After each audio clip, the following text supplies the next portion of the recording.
Hi, Zizaran here with another video, and today I'm gonna do like a last epoch for new players, or what is last epoch. And this is actually a sponsored video from 11-hour games. I'm going to start out by doing the positives, and you might think, well, are you going to cover any negatives at all? And I remember the first time I got sponsored by 11-hour games to do last epoch content, I reached out to the CEO Jed and I asked, can I say negative things about the game? Because if I weren't going to be able to, I wouldn't have done it.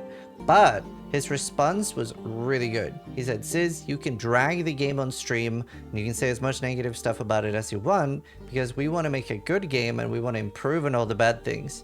And I've said quite a lot of bad things about the game, and it started looking like this, which, you know, it was not up to scratch for what ARPGs look like. And now they've improved on it and it's looking like this. So as you can see, a huge graphic increase from 2017 to today, and they've continued improving on the game, and I want to tell you about my favorite things about Last Epoch.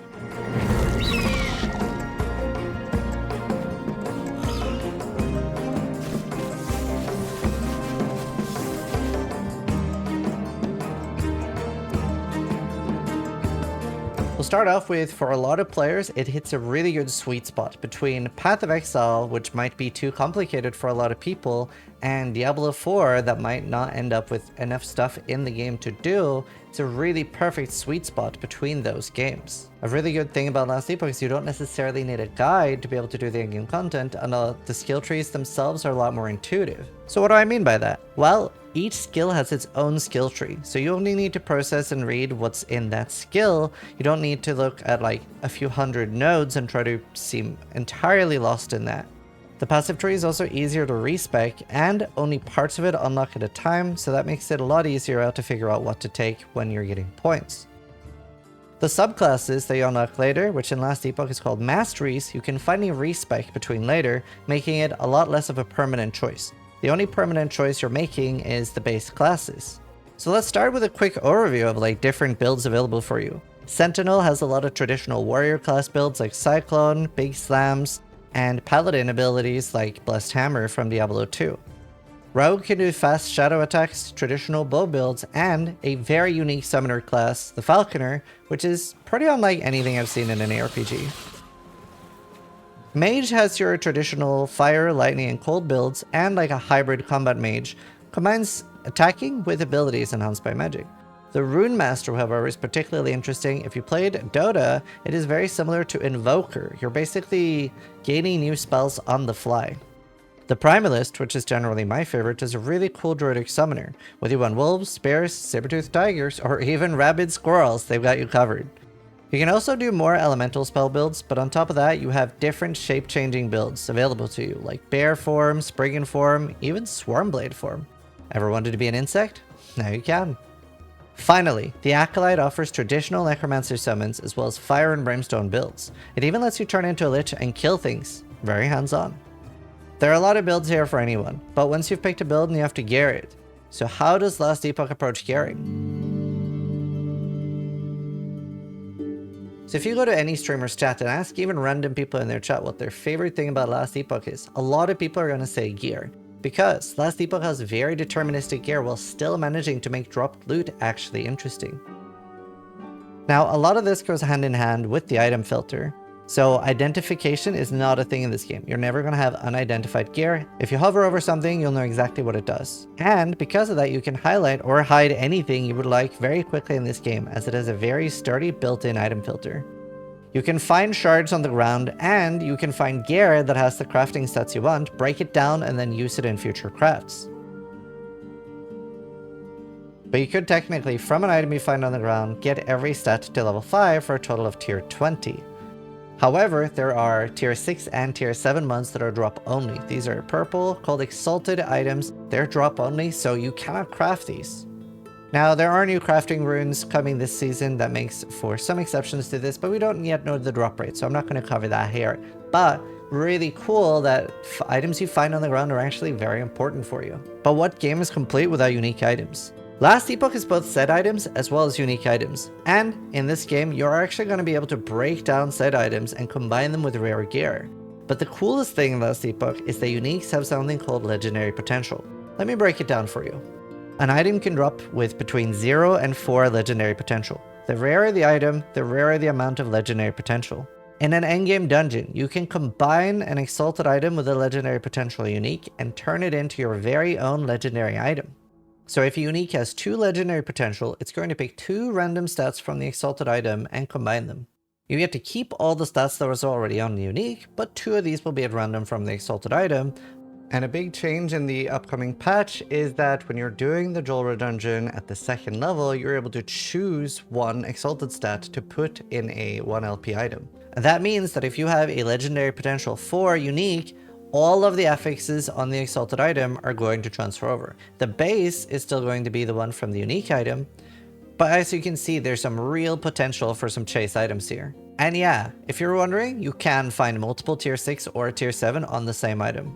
And you might be thinking, how does this affect leveling gear? Well, leveling uniques are going to be a lot more common to find with legendary potential. And what's really cool is smashing this together with a endgame item with exalted stats on it does not upgrade the required level of the unique leveling item.